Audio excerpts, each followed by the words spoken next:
Oke, Assalamualaikum warahmatullahi wabarakatuh. Sebelumnya perkenalkan dulu nama saya Rian Firmansyah, BP 18110030 dari kelas Perencanaan Sumber Daya Perusahaan 5SIA.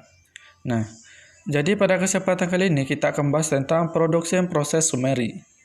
Nah, tidak perlu lama-lama, mari kita langsung masuk ke pembahasan selanjutnya. Nah, jadi pada slide keduanya ada tentang produksi proses summary, mana ini adalah tahap-tahapnya, yaitu ada 8. Pertama ada order creation, machine occupany, order release, order printing, material staging, order execution, confirmation, good receipt, gitu. Nah, apakah yang dimaksud dengan tahap 8 ini? Tahap dari 1 sampai 8. Oke, tidak perlu lama-lama, mari kita bahas apa yang dimaksud dari tahap 1 sampai 8 ini. Oke. Nah, yang pertama di sini ada tahap order creation atau bisa juga disebut unit planning. Adalah sebuah pembuatan surat perintah produksi di mana bagian perencanaan perusahaan telah menentukan target produksi dan mengeluarkan bill of material. Dari proses procurement, pada tahap ini dikeluarkan perintah untuk memproduksi barang dengan material yang telah ditentukan. Nah, misal begini, ada sebuah perusahaan yang bergerak di bidang fashion atau pembuat pakaian. Nah, kalau misalkan ada pelanggan yang meminta pesanan kepada perusahaan, maka bagian order creation ini mereka mencatat dan mendata kira-kira berapa barang atau orderan yang diorder oleh pelanggan dan juga bagaimana gaya dan macamnya gitu. Nah, setelah semuanya didata, barulah selanjutnya untuk diproses gitu. Itulah yang dimaksud dengan order creation. Nah, pada slide keempat ada tentang machine occupany.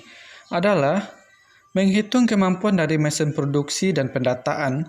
Pada tahap ini akan dilakukan pendataan kondisi mesin pabrik apakah mampu untuk memproduksi barang sesuai dengan order creation tadi. Nah, tadi kan kita sudah bahas tentang order creation, yang mana contohnya ada seorang pelanggan, dia order sebuah pakaian gitu, misalkan jumlahnya sebanyak 100 lah, 100 barang gitu. Nah, di bagian mesin occupany ini mereka mendata kira-kira berapa jumlah barang yang bisa diproduksi dan dibuat oleh mesin yang ada pada perusahaan. Nah, mereka mendata, kalau sudah didata, sudah dapat berapa jumlahnya, barulah dilakukan selanjutnya pembuatannya. Selanjutnya ada tentang order release. Pada tahap ini, kepala produksi melakukan approve untuk memulai proses produksi tersebut sesuai dengan kapasitas mesin produksi. Nah, tadi setelah kita menghitung kapasitas dari mesin dan memperkirakan berapa jumlah barang yang bisa diproduksi oleh mesin perusahaan, selanjutnya barulah kita memulai pembuatan barangnya atau membuat barang orderan dari pelanggan. Tadi kan baju, berarti pada tahap ini perusahaan mulai membuat baju untuk pelanggannya sesuai dengan jumlah dan mode yang telah ditentukan oleh pelanggan. Nah, jadi pada slide yang ke-6 ini ada tentang order printing itu. Order printing adalah pada tahap ini surat perintah produksi tadi dicetak setelah disetujui untuk didistribusikan pada pihak yang memiliki kepentingan dalam produksi. Nah, maksudnya gimana? Tadi kan pada tiap tahap awalnya kita mencatat permintaan dari pelanggan, setelah itu mendata kapasitas mesin dan juga merilis order gitu. Nah, sedangkan pada tahap ini kita mencetak permintaan dari pelanggan tadi, misalkan yang tentang baju tadi sesuai jumlah dan gayanya.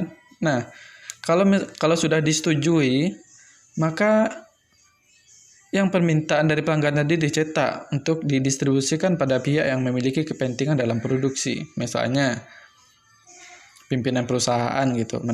Biasanya pimpinan perusahaan itu memiliki atau memegang kendali atau kontrol lah dalam sebuah perusahaan gitu. Yang pada slide ke-7 ini ada tentang material staging adalah pada tahap ini dilakukan pemilihan bahan baku. Yang dilakukan kepada tahap ini adalah persiapan bahan baku dan pelompokan berdasarkan mesin produksi dan untuk urutan produksinya. Jika ada processing pada tahap ini juga dilakukan. Nah, maksudnya, jadi pada tahap ini kita mulai memilih kira-kira bahan apa yang bagus untuk dipakai untuk membuat baju tadi gitu. Nah, dan juga setelah dapat bahan bakunya dikelompokkan berdasarkan mesin yang ada di perusahaan kita. Misalkan ada mesin untuk membuat bajunya gitu, selanjutnya untuk menjahit dan sebagainya. Itu dikelompokkan berdasarkan fungsi dari mesinnya masing-masing. Di sini kita akan bahas tentang order execution, yang mana order execution adalah eksekusi proses produksi, yang mana pada tahap ini proses produksi mulai beroperasi sesuai dengan urutan produksinya masing-masing gitu. Nah, tadi kan setelah ada tuh beberapa prosesnya, misalkan mencatat permintaan pelanggan, habis itu memperkirakan atau menghitung kapasitas dari mesin, habis itu melakukan the release order gitu. Nah, pada tahap ini barulah dilakukan eksekusi prosesnya gitu. Mana proses produksi mulai dilakukan dengan urutan produksinya masing-masing. Misalkan untuk membuat bajunya di bagian ini, untuk membuat desainnya bagian sini gitu. Sesuai dengan bagian atau fungsinya masing-masing. Nah, selanjutnya kita bahas tentang slide yang ada di slide 9. Yaitu confirmation adalah pada tahap ini dilakukan pemeriksaan terhadap hasil produksi barang yang dihasilkan dari proses sebelumnya. Diperiksa sesuai dengan standar mutu yang ditentukan. Barang yang telah memenuhi standar kemudian dipindahkan untuk menjadi stok gudang gitu.